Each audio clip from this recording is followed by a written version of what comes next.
سلام، به کانال یوتیوب من خوش اومدید. امروز قراره راجع به داستان ایربی‌ان‌بی صحبت کنیم و ببینیم چطور برایان چسکی و جو گبیا تونستن از یه تشک بادی $25 برسن به یه شرکت با 84 میلیارد دلار ارزش. خب اول ایربی‌ان‌بی رو یه معرفی کلی میکنیم، بعد میریم سراغ مؤسسان یا کوفاندراش و بعد میریم سراغ مدل اولیه و مسیری که طی کردن تا به اینجا برسن. بیزنس مدل کلی ایربی‌ان‌بی رو بررسی میکنیم. آخر ویدیو هم از خلاقیت بی‌نظیر ایربی‌ان‌بی میگیم که چجوری با والت دیزنی همکاری کردن. احتمالاً میدونید که ایربی‌ان‌بی پلتفرم C2Cه، یعنی خودش دخالتی توی عرضه و تقاضا نداره. یه عده خونه دارن، ویلا دارن، اقامتگاه دارن، یه عده هم دنبال خونن. اینا رو میاد به هم وصل میکنه. مهمونا رو در واقع به میزبانا وصل میکنه و خودش هم کمیسیون برمی‌داره این وسط. شبیه همین مدل رو میشه تو ایران به جاباما، دیوار، اسنپ و تپسی اشاره کرد. ایربی‌ان‌بی الان بیشتر از مجموع 3 هتل زنجیره‌ای بزرگ اینترکانتیننتال، هیلتون و ماریوت امکانات اقامتی بیشتری داره ارائه میده. اگه بخوایم آمار کلی امسال رو نگاه بندازیم، ایربی‌ان‌بی بیشتر از 8 میلیون اقامتگاه توی سراسر دنیا داره. توی بیشتر از 100,000 شهر فعاله و بیشتر از 2 میلیارد تا الان مهمون داشته و بیش از 5 میلیون هم میزبان داره. ارزش بازارش هم که گفتیم 84 میلیارد دلاره. سهامش تقریباً الان $130 و درآمد امسالش یعنی 2024 نسبت به سال قبل 10% افزایش داشته که میشه 107 میلیارد دلار و درآمد خالصش 1.4 میلیارد دلار بوده که یعنی 37% سود خالص. برایان چسکی و جو گبیا همکلاسی و رفقای قدیمی بودن که از مدرسه طراحی رودایلند با هم رفیق شده بودن. سال 2007 گبیا برایان رو متقاعد میکنه که برن سان فرانسیسکو دنبال کار. بعد یه مدت که کار با حقوق بخور و نمیر پیدا کرده بودن، یه خونه اجاره کردن. صاحبخونه‌شون به گبیا پیام داده بود که از این به بعد 25% اجاره خونه‌ها بالا میره. یادمون باشه که این سال دقیقاً قبل از شروع بحران مالی بزرگ آمریکا بوده. گبیا که قبلا تجربه اجاره تشک بادی رو داشته، سریع سایت درب و داغون میسازه که بتونن ازش پول در بیارن. همون موقع توی سان فرانسیسکو یه کنفرانس طراحی هم برگزار شده بود که کلی آدم از شهرهای دیگه اومده بودن و همه اقامتگاه‌های سان فرانسیسکو رزرو شده بود. جو به برایان یه ایمیل میزنه که الان خیلی هم معروف شده و جو توی تد تاکش بهش اشاره میکنه. من به راهی فکر کردم که بتونم چند دلار به دست بیارم. مکان خودمون رو به تخت خواب و صبونه برای طراحا تبدیل کنیم. به طراحای جوونی که به شهر میان، جای خودمون رو توی طول رویداد 4 روزه ارائه میدیم. با اینترنت بیسیم، یه میز کوچیک، فضای خواب و صبونه هر روز صبحا. برایان هم از این ایده خوشش میاد، اونم یه ایمیل میزنه به همه کسایی که تو اون کنفرانس شرکت کرده بودن که این ایمیل هم بعداً خیلی معروف شد. اگر هفته آینده به سان فرانسیسکو میرید و هنوز اقامتگاه مناسبی پیدا نکردید، خب تصور کنید که زمانی که با پیژامه هستید شبکه سازی کنید. برای جایگزین مغروم به صرفه به جای هتل،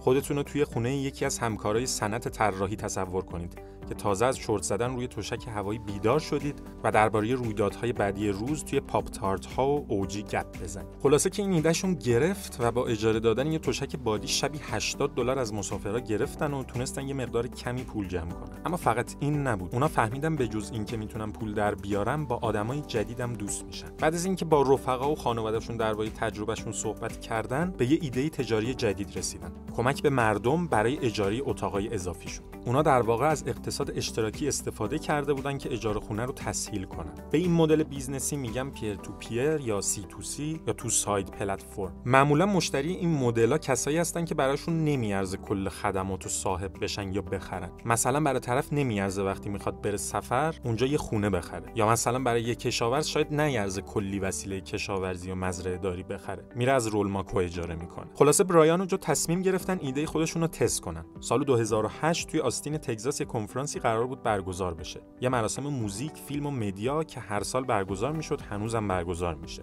اما برای تست کردن ایدهشون نیاز به یه سایت یه ذره جذاب‌تر داشتن. رفتن سراغ هم اتاقی قدیمی جو، یعنی ناتان بلهارجیک. بالاخره ناتان رو راضی میکنن و اونم یه سایت طراحی میکنه که بتونن مشتریهای بیشتری جذب کنن. با اینکه ناتان اولش خیلی شک داشته، اما قبول میکنه و بعدش هم میشه کوفاندر ایربی‌ان‌بی. متاسفانه نتیجه جالب از آب در نمیاد و کلاً 6 نفر میزبان و 2 نفر میهمان درخواست داده بودن توی سایت. اسم سایت هم اولش بود Air Bed and Breakfast. بنیانگذاره ولی سمج‌تر از این حرفا بودن و یه کاری کردن که میشه گفت مهمترین اتفاقی بود که از شروع ایربی‌ان‌بی افتاد. اضافه کردن آپشن پرداخت آنلاین، یه مدل کسب و کار جدید که کارمزد تراکنش‌های میزبان و مهمان رو دریافت می‌کرد. این تغییر باعث شد این پلتفرم از یه سایت رویداد محور به سمت یه پلتفرم جنرال و عمومی تغییر پیدا کنه. اما متاسفانه دوباره بخت باشون یار نبود و تابستون 2008 که گرد همایی انجمن ملی دموکراتیک بود، زیاد استقبالی از سایت نشد. اما دلیل اصلی اینکه 2 سال بود داشتن شکست می‌خوردن چی بود؟ سایتشون، مارکتینگ، تامین سرمایه. جوگبیا توی تدتاک سال 2016 اینو توضیح میده. مسئله اصلی اعتماد بوده. آدم دوچار یه بایاس میشن به اسم Stranger Danger Bias. سوگیری غریب خطرناک هست. و خب شما توی Airbnb به عنوان میزبان کسی رو تو 4 دیواری خونتون راه میدید که اصلا نمیشناسید و اونم به عنوان مهمان داره به کسی پول میده که نمیشناستش و نمیدونه قراره چه اتفاقی بیفته. خیلی چالش بزرگیه. گبیا برای اینکه این موضوع رو ملموس کنه یه کار باحال میکنه. من پیشنهاد میکنم حتما تدتاکش رو کامل ببینید. به تماشاچی‌ها میگه همتون رمز گوشیاتون رو باز کنید، حالا بدید به بغل دستیتون. چه حسی بهتون دست میده؟ خونه دادن به یه آدم غریبه هم دقیقاً همین. سال 2009 هم سال موفقیت Airbnb بود. اونا تونستن از وای کامبینیتور که غول سرمایه‌گذاری هستش جذب سرمایه کنن. این شرکت سرمایه‌گذاری تا الان روی بیشتر از 5000 تا استارتاپ سرمایه‌گذاری کرده که اکثرشون هم موفق بودن. مثلا دراپ باکس، ردیت، استریپ، گیت لب، اینا جزو شرکتایی بودن که وای کامبینیتور روشون سرمایه‌گذاری کرده. یکی از کارهایی که وای کامبینیتور میکنه اینه که به ونچرهای جدیدش، یعنی اونایی که سرمایه گذاری کرده روشون، یاد میده که ببینن محصول با بازار فیت هست یا نه. یعنی مشتری‌ها واقعا میخوان محصول ما رو یا نه. مثلا مشکلاتش چیه؟ چیاشو دوست دارن و چیاشو دوست ندارن. خلاصه بنیانگذارا پا شدن رفتن نیویورک که ببینن میزبانا چیکار میکنن. برایان متوجه شد عکسایی که اینا از خونه‌ها میگیرن خیلی عکسای بی‌کیفیتی هستش. رفت یه دوربین اجاره کرد، خودش هم که روحیه هنری داشت شروع کرد به عکاسی کردن از خونه‌ها. بعدش هم عکاس حرفه‌ای استخدام کردن که شد یکی از مزیت‌های رقابتی این شرکت. بعد این اتفاق درآمد هفتگی Airbnb 2 برابر شد. اوضاع برای Airbnb داشت خوب پیش میرفت و بعدش هم یه اتفاق خیلی مهم افتاد. سال 2010 سکویا کپیتال، یه شرکت معتبر سرمایه‌گذاری، به Airbnb نزدیک شد. بخوام از اعتبار این شرکت بگم، قبلا روی پیپل، یوتیوب، گوگل، اپل و واتساپ سرمایه‌گذاری کرده. بحران مالی اون سال دیگه اوج گرفته بود و مردم دنبال اقامتگاه‌های ارزون بودن. از اون طرف هم میزبانا می‌خواستن خونه‌هاشون رو اجاره بدن که از دستش ندن. چون همونطور که میدونید سر بحران مالی آمریکا کلی آدم خونه‌شون رو از دست دادن. خب حالا که معرفی کلی کردیم، بریم سراغ بیزنس مدل Airbnb. Airbnb از طریق یه شناسی رسمی قبل از ثبت نام مهمونا رو بررسی میکنه و بعد میزبان و میهمان رو به هم وصل میکنه. بعد هم میزبان هم میهمان میتونن نظرات خودشون رو راجع به همدیگه بنویسن که هم میزبانای دیگه بدونن این مهمون رفتارش چطوریه، هم میهمانا بدونن میزبان چطور آدمیه. همین سیاست که به نظر قشنگ میاد باعث دردسر Airbnb شد. مهمونا میزبانا رو به تبعیض نژادی متهم کردن. البته واقعا یه بار یکی از میزبانا مهمون رو چون سیاه‌پوست بوده درخواستش رو رد کرده بود. به خاطر همینم شرکت اومد یه تیم اختصاصی برای بررسی سطح تبعیض و این داستانا گذاشت که خیلی واردش نمیشیم. پس کاستومر سگمنتش میشه میزبان‌ها و مهمان‌ها. Airbnb به جز عکاسای حرفه‌ای که باشون کار میکنه، یه خدمات بیمه‌ای هم داره به نام ایر کاور که $1,000,000 ضمانت برای هر گونه خسارت از طرف میهمان به میزبان یا خونش ارائه میده. از طرف دیگه هم میهمان رو هم بیمه میکنه که اگه مثلا وسایلش دزدیده بشه یا آسیبی ببینه ازش حمایت بکنه. اینم بعد از اینکه چند تا تیراندازی مرگبار و یه سری خشونت‌های خانگی اتفاق افتاده بود راه انداختن. مهمترین عامل موفقیت بیزنس ها یعنی ارزش پیشنهادی یا ولیو پروپوزیشن Airbnb تفاوتی که با رقباش داره اینه که اصلا توی شعارهاش به بحث اجاره دادن خونه و اقامتگاه نمیپردازه. میگه ما سفر رو برات آسون میکنیم. تجربه سفر خوبی برات رقم میزنیم. چیزی که خیلی روش تمرکز داره همین تجربه سفره. شما همین الان برید سایت Airbnb رو نگاه کنید ببینید اقامتگاهاشو بر چه اساسی دسته‌بندی کرده. کلاً بر حسب حال و هوای اون اقامتگاه و چیزیه که شما میخواید تجربه کنید. مثلا یکی از دسته‌بندیاش که خیلی جالبه اسمش اومایگاد، OMG. مثلا چند تا عکسشو ببینید. اقامتگاه به شکل هلیکوپتره، یا یکی دیگهش مثلا به شکل تانک اقامتگاه، یا یه دسته‌بندی دیگهش قلعه است. کلاً قلعه میان اجاره میدن. یا مثلا یه دسته‌بندی دیگه دارن مکانای خلاقانه که کل فضا رو شبیه فیلم‌های سای‌فای کردن. یه دسته‌بندی خیلی خلاقانه ترم داره که آخر ویدیو بهتون میگم. خلاصه پس ارزش پیشنهادی چی شد؟ یکی کسب درآمد از فضای خالی خونه برای میزبان‌ها، دومی هم اقامت توی جاهای یونیک و تجربه یه زندگی منحصر به فرد و امن توی سفر.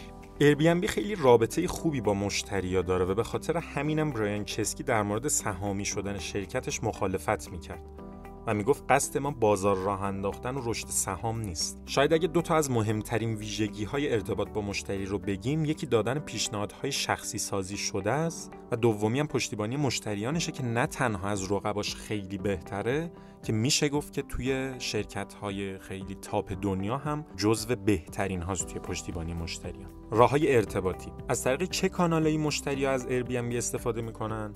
خب مشخصه، یکی وبسایتش و یه دونه هم اپلیکیشن داره، همین دوتا. حالا بریم سراغ فعالیت‌های کلیدی ایربی‌ان‌بی. اولی توسعه محصولی که همواره داره انجامش میده. مثلا همین امسال کوهاست رو راه انداخت که شما میتونید به عنوان میزبان تمام کارا رو بسپاری به یه نفر با تجربه که سابقه میزبانی داشته و امتیاز خوبی هم گرفته از کاربرها. اینجوری باز میزبان‌هایی که امتیاز خیلی خوبی دارن یه درآمد اضافه‌ای هم در میارن. آپشنای جالبی هم داره. شما که کارو میسپارید به یکی دیگه، کارهای زیادی میتونه براتون انجام بده. پیاما رو جواب میده، طراحی داخلی خونه‌تون حتی میتونه انجام بده، عکس میتونه بگیره از خونه‌تون، قیمت تعیین میکنه، حتی میتونه تمیز کنه، بیاد تمیز کنه خونه‌تون رو و خیلی چیزای دیگه. کلا آپشنای جذابی داره. و دومین فعالیت کلیدیش هم که از شخصیت برایان چسکی میاد، همون پشتیبانی خیلی قوی مشتریانش هست. خب بریم سراغ ریسورس‌ها. قطعاً یکیش پلتفرمشه، کانتنت هایی که ملت میذارن، خونه ها، کامنت هایی که میذارن، امتیازهایی که به هم دیگه میدن. منابع انسانی و الگوریتمایی هم که داره، خب بین همه شرکت ها مشترک. یعنی در واقع منابع انسانی و الگوریتم، یا حالا ما میتونیم بگیم که بحث فنی و زیرساخت، که جزو منابع تقریبا همه شرکت ها محسوب میشه. خب حالا رسیدیم به مدل درآمدی ایربی‌ان‌بی. ایربی‌ان‌بی چطوری درآمد کسب میکنه؟ در واقع با انجام هر تراکنش توی سایتش کسب درآمد میکنه. میزبانا 3% کمیسیون پرداخت میکنن و مهمانا 13 تا 20%. اخیراً هم باز یه گزینه دیگه هم ارائه کرده که میزبانا برای هر رزرو 15% ثابت کمیسیون پرداخت کنن. ولی دیگه مهمونا هیچ هزینه‌ای دیگه پرداخت نمیکنن، که خب واضحه تو حالت دوم خونه‌ها یکم گرون‌ترن. هرچند ایربی‌ان‌بی هم بر اساس تقاضا و فصل‌های مختلف قیمت‌گذاری پویا برای ملک‌های موجود توی پلتفرم ارائه میکنه. مثلا ژانویه تا سپتامبر بیشترین تقاضا رو داره این سایت. حالا هزینه‌هاش چه شکلیه؟ توسعه محصولش، مارکتینگ و فروشش و حقوق کارکناش. این ستایی که گفتم جزو هزینه‌های اصلیشه، وگرنه هزینه‌های زیادی داره. راجع به رقبای ایربی‌ان‌بی هم بهتره یکم صحبت کنیم. نوآوری خوب همیشه باعث تقلید میشه. نوآوری ایربی‌ان‌بی هم باعث شد رقبای تازه‌ای تو بازار وارد بشن یا رقبای قدیمی مدل کسب کار خودشون رو تغییر بدن. رقبای کلیدی این شرکت آژانس‌های مسافرتی آنلاین مثل پرایس لاین، هتل‌های زنجیره‌ای مثل ماریوت و هیلتون، شرکت‌های مدیریت املاک مثل واکاسا، باز از اون مهمتر booking.com و trip.com. ایربی‌ان‌بی رقابت سختی تو به دست آوردن حفظ میزباناش داره که در واقع عامل خیلی مهم برای موفقیت مدل کسب و کارشه. جالبه بدونید که میزبانای ایربی‌ان‌بی میگن این پلتفرم بیشتر طرف مهمونا رو نگه می‌داره و مهمونا هم دقیقاً برعکسش رو حس میکنن. سال 2021 نرخ اشغال بیشتر اقامتگاه‌های این شرکت کمتر از 30% بود، در حالی که هتل‌های سنتی مثل ماریوت همون سال بیشتر از 60% نرخ اشغال داشتن. اما خب ایربی‌ان‌بی به خاطر ایجاد اعتماد و افزایش تعاملات آدما و راحتی تراکنش انقدر برند قوی تو دنیا داره که تقریبا 91% از کل جستجوها برای اجاره به ایربی‌ان‌بی ختم میشه. برای همین برایان زیاد به بازاریابی اعتقادی نداره و هزینه خیلی کمی براش انجام میده. حتی به گوگل هم بابت هدایت ترافیک و تبلیغات دیجیتالش پول نمیده. پیش پرداخت رزرو از هفته‌های قبلم توی ایربی‌ان‌بی چیزیه که تو مقایسه با هتل یه مزیت محسوب میشه. زمان کووید 19 که همه باید خونه میموندن، اقامت‌های طولانی مدت توی این سایت خیلی جون گرفت. اقامت‌های طولانی مدت نسبت به 3 ماهه دوم 2019 90% بیشتر شد. چون خب مردم می‌خواستن از راه دور کار کنن و ایربی‌ان‌بی هم تمرکز تبلیغاتش رو گذاشت روی زندگی عشایری و دورکاری. که موفقم بود. همون سال با اینکه آقای براین چسکی در مقابل اینکه شرکتش سهامی بشه و بره تو بورس مقاومت میکرد، نهایتاً سال 2020 این شرکت بورسی شد و همون ابتدا 47 میلیارد دلار ارزش گذاری شد. بیاید پس یه بار یه مرور کلی بکنیم مسیر رو.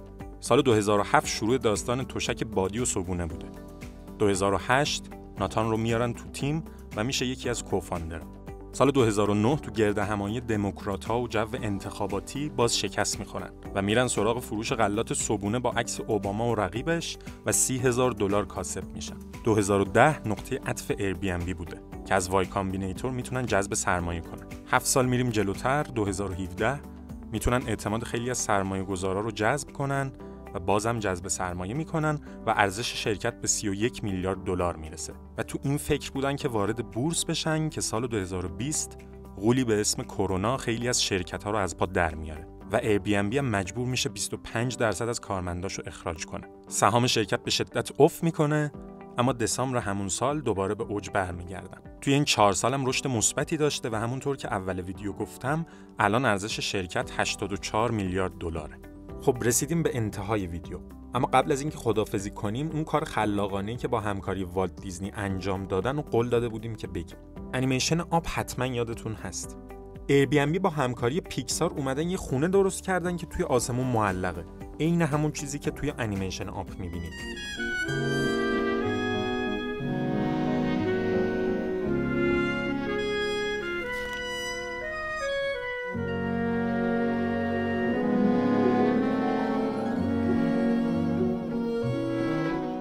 مردم میتونن این خونه رو رزرو کنن و برن دقیقاً توی حال و هوای همون خونه. ممنون که تا انتهای ویدیو همراه بودید. من اتابک بودم. صدای من رو از خوابگاه دانشجویی میشنیدید. تا ویدیوی بعدی، خدا نگهدار.